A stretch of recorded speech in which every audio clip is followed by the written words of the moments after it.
Good morning, guys. What are we reading today? Well, we're going to read James. James? Yes. Why? I don't know. We'll find out together. Introduction to James from the Messenger version. When Christian believers gather in churches, everything that can go wrong sooner or later does. Outsiders, on observing this, conclude that there is nothing to the religion business except perhaps business. And dishonest business at that. Insiders see it differently. Just as a hospital collects the sick under one roof and labels them as such, the church collects sinners. Many of the people outside the hospitals are every bit as sick as the ones inside. But their illnesses are either undiagnosed or disguised. It's similar with sinners outside the church. So Christian churches are not, as a rule, model communities of good behavior. They are rather places where human misbehavior is brought out in the open, faced, and dealt with. The letter of James shows one of the church's early pastors skillfully going about his work and confronting, diagnosing, and dealing with areas of misbelief and misbehavior that have turned up in congregations committed to his care. Deep and living wisdom is on display here. Wisdom both rare and essential. Wisdom is not primarily knowing the truth, although it certainly includes that. It is a skill in living. For what good is the truth if we don't know how to live it? What good is an intention if we can't sustain it? According to church traditions, James carried the nickname Old Camel Knees because of thick calluses built up on his knees from many years of determined prayer. The prayer is foundational to the wisdom. Prayer is always foundational to wisdom. It is customary for the sender of the letter to list his credentials up front, and James identified himself simply as the slave of God and the master, Yeshua, Jesus. He neglected to mention that he was Jesus' brother in an era when family ties counted for a lot, and the leader of the original church in Jerusalem. During Jesus' lifetime, or Yeshua, James and the rest of the family had been embarrassed by their loony brother for the traveling preacher healer, but when the resurrected Yeshua appeared to him in person, James came to grip with how wrong he'd been. Now, they were probably Jewish followers of Jesus outside Palestine. Some may have been among the earliest believers who were driven out of Jerusalem just a few years after Jesus' resurrection and who were thereby forced to take the message of Jesus wherever they settled. And so we begin James in the Messenger version. Again, not a study Bible, just to get you the gist and hopefully get you to go and check out other versions and get to studying it. James 1. I don't know where my glasses are. Hold on. Wait. No, they're in the kitchen. I ain't going that far. So let's see. James 1. I, James, am a slave of God and the Master Yeshua, written to the 12 tribes scattered in the kingdom come. Hello. Faith Under Pressure is the title of this chapter. Consider it a sheer gift, friends, when tests and challenges come at you from all sides. You know that under pressure your faith life is forced into the open and shows its true colors. So don't try to get out of anything prematurely. Let it do its work so you become mature and well developed, not deficient in any way. If you don't know what you're doing, pray to the Father. He loves to help.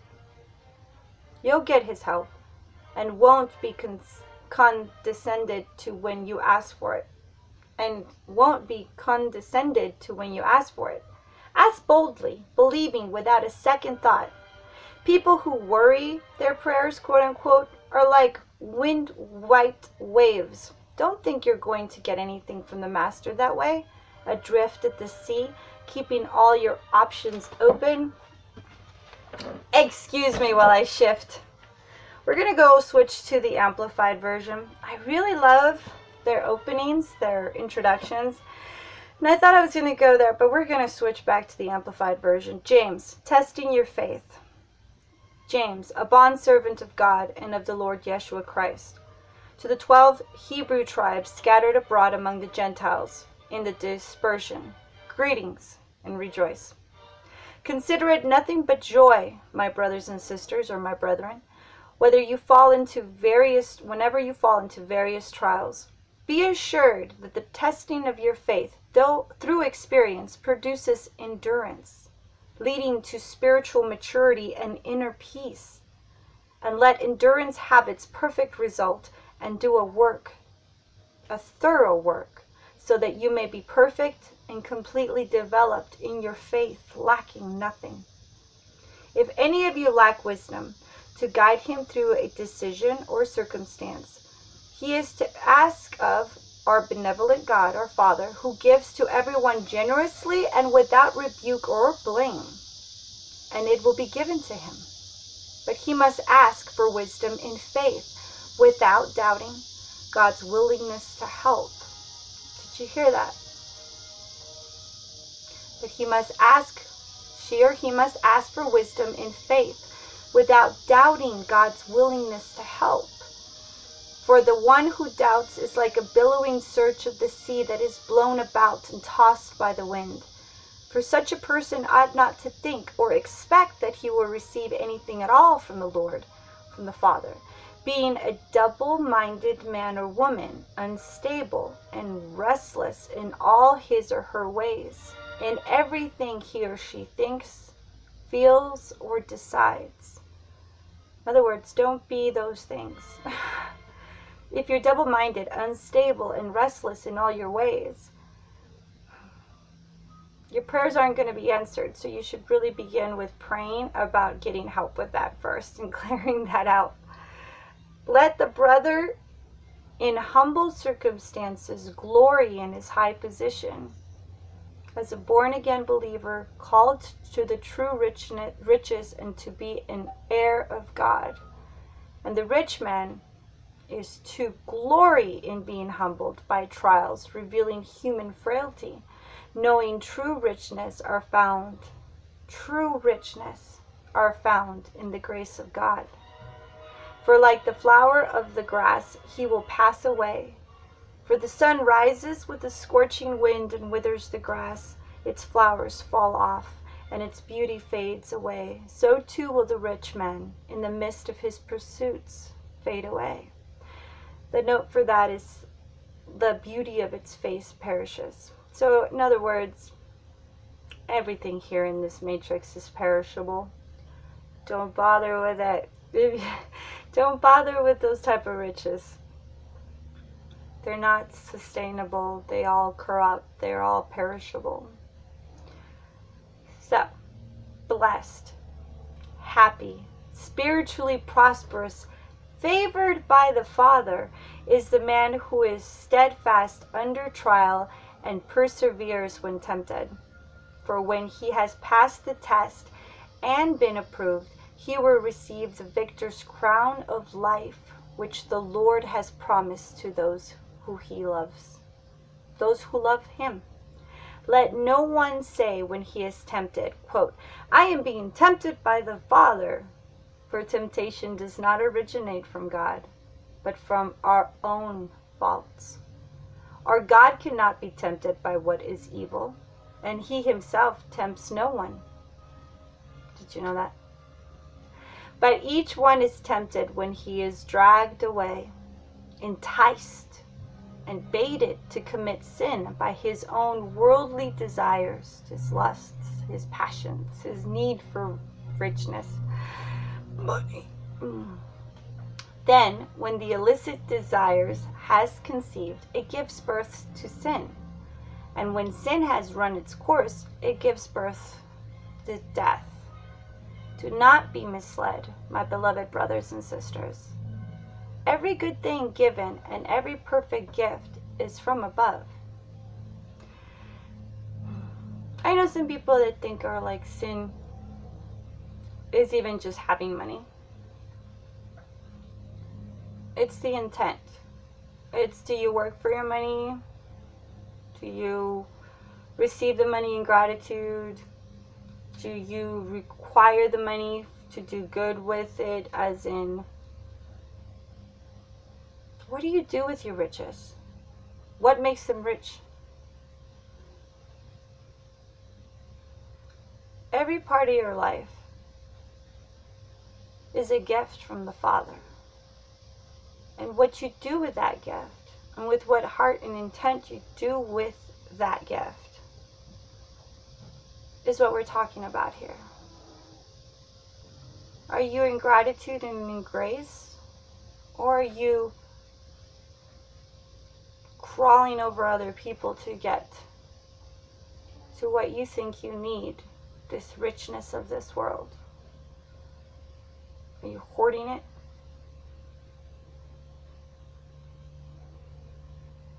There's a lot here. That's why I'm glad we're reading it. Do not be misled, my beloved brothers and sisters. Every good thing given and every gift is from above. If you have a job and you are in gratitude over it, that's a gift from above. Do you see what I mean? It comes down from the Father of lights, the creator and sustainer of the heavens, in whom there is no variation, no rising or settling or shadow, no turning, no shadow. Whoa, the door just opened. I love it. Cast by his turning, for he is perfect and never changes.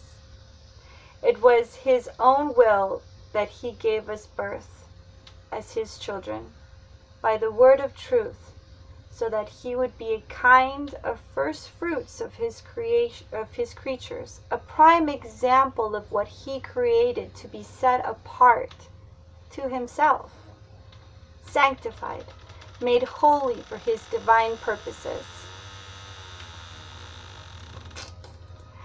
Understand this, my beloved brothers and sisters.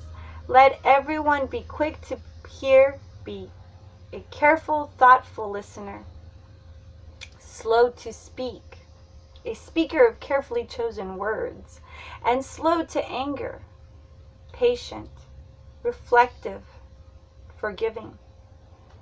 For the resentful, deep-seated anger of man does not produce the righteousness of God, that standard of behavior which he requires for us. Requires of us? Yeah, those are following his attributes. So get rid of all the uncleanliness and all that remains of wickedness, and with a humble spirit receive the word of God, which is implanted, actually rooted in your heart, which is able to save your souls. Not just yours, but others. Be that example.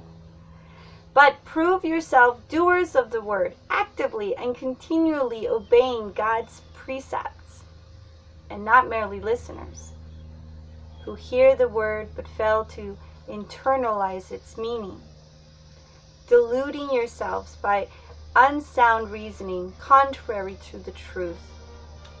Are you making sense, boo?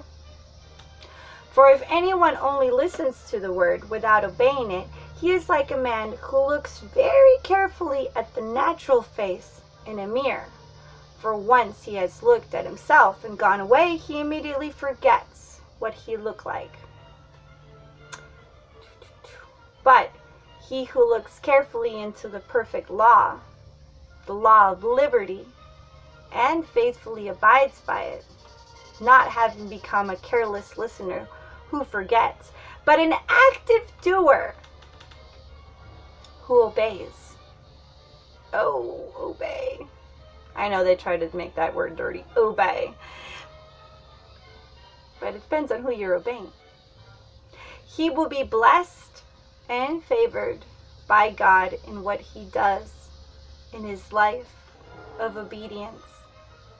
If anyone thinks himself to be religious, scrupulously observant of the rituals of his faith, and does not control his tongue, but deludes his own heart, this person's religion is worthless, it's futile, it's barren.